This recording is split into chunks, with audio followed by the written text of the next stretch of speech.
உங்கள் வாழ்வை வாழ. Cheers, a senior living by Casa Grande.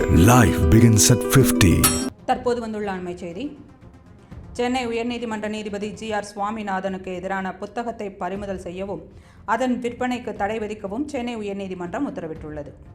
Thiruparankundram விவகாரத்தை சுட்டிக்காட்டி நீதிபதி ஜி.ஆர். சுவாமிநாதனுக்கு எதிராக எழுதப்பட்ட புத்தகம் சென்னையின் 49வது புத்தக கண்காட்சியில் விற்பனை செய்யப்பட உள்ளதாக அறிவிக்கப்பட்டிருந்தது. நீதிபதிக்கு களங்கம் விளைவிக்கும் வகையில் உள்ள இந்த புத்தகத்திற்கு தடை விதிக்க கோரி வேலூரைச் சேர்ந்த நவீன் பிரசாத் என்பவர் வழக்கு தொடர்ந்தார்.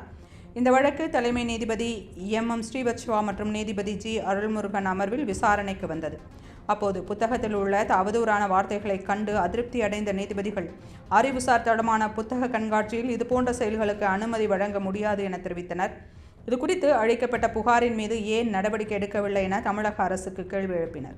மேலும் புத்தக பதிப்பாளர் கீழைக்காற்று பதிப்பகம் மீது தாமாக முன்வந்து நீதிமன்ற அவமதிப்பு வழக்கை நீதிபதிகள் பதிவு செய்துள்ளனர். இது தொடர்பாக 3 வாரங்களில் பதிலளிக்க பதிப்பகத்திற்கு உத்தரவிடப்பட்டுள்ளது. சர்ச்சைக்குரிய புத்தகத்தை பறிமுதல் செய்யவும் அந்த புத்தகம் விற்பனைக்கு வரவில்லை என்பதை உறுதி செய்யவும் காவல்துறைக்கு நீதிபதிகள் ஆணையிட்டுள்ளனர். வழக்கின் அடுத்த கட்ட விசாரணை 3 வாரங்களுக்கு தள்ளி வைக்கப்பட்டுள்ளது. தற்போது வந்துள்ள அண்மை செய்தி.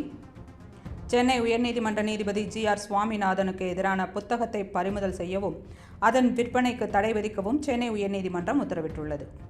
திருப்பரங்குன்றம் விவகாரத்தை சுட்டிக்காட்டி நீதிபதி ஜி.ஆர். சுவாமிநாதனுக்கு எதிராக எழுதப்பட்ட புத்தகம் சென்னையின் 49வது புத்தக கண்காட்சியில் விற்பனை செய்யப்பட உள்ளதாக அறிவிக்கப்பட்டிருந்தது. நீதிபதிக்கு களங்கம் விளைவிக்கும் வகையில் உள்ள இந்த புத்தகத்திற்கு தடை விதிக்க கோரி வேலூரைச் சேர்ந்த நவீன் பிரசாத் என்பவர் வழக்கு தொடர்ந்தார். இந்த வழக்கு தலைமை நீதிபதி எம். ஸ்ரீவத்சவா மற்றும் நீதிபதி ஜி. அருள்முருகன் அமர்வில் விசாரணைக்கு வந்தது. அப்போது புத்தகத்தில் உள்ள அவதூறான வார்த்தைகளை கண்டு அதிருப்தி அடைந்த நீதிபதிகள் அறிவுசார் தடமான புத்தக கண்காட்சியில் இதுபோன்ற செயல்களுக்கு அனுமதி வழங்க முடியாது என தெரிவித்தனர். இதுகுறித்து அளிக்கப்பட்ட புகாரின் மீது ஏன் நடவடிக்கை எடுக்கவில்லை என தமிழக அரசுக்கு கேள்வி எழுப்பினர். மேலும் புத்தக பதிப்பாளர் கீழைக்காற்று பதிப்பகம் மீது தாமாக முன்வந்து நீதிமன்ற அவமதிப்பு வழக்கை நீதிபதிகள் பதிவு செய்துள்ளனர். இது தொடர்பாக 3 வாரங்களில் பதிலளிக்க பதிப்பகத்திற்கு உத்தரவிடப்பட்டுள்ளது.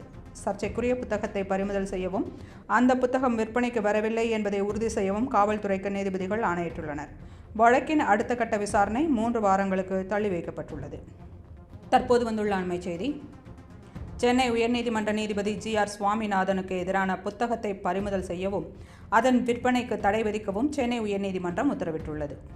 திருப்பரங்குன்றம் விவகாரத்தை சுட்டிக்காட்டி நீதிபதி ஜி.ஆர். சுவாமிநாதனுக்கு எதிராக எழுதப்பட்ட புத்தகம் சென்னையின் 49வது புத்தக கண்காட்சியில் விற்பனை செய்யப்பட உள்ளதாக அறிவிக்கப்பட்டிருந்தது. நீதிபதிக்கு களங்கம் விளைவிக்கும் வகையில் உள்ள இந்த புத்தகத்திற்கு தடை விதிக்க கோரி வேலூரைச் சேர்ந்த நவீன் பிரசாத் என்பவர் வழக்கு தொடர்ந்தார். இந்த வழக்கு தலைமை நீதிபதி எம். ஸ்ரீவத்சவா மற்றும் நீதிபதி ஜி. அருள்முருகன் அமர்வில் விசாரணைக்கு வந்தது. அப்போது புத்தகத்தில் உள்ள அவதூறான வார்த்தைகளை கண்டு அதிருப்தி அடைந்த நீதிபதிகள் அறிவுசார் தடமான புத்தக கண்காட்சியில் இதுபோன்ற செயல்களுக்கு அனுமதி வழங்க முடியாது என தெரிவித்தனர்.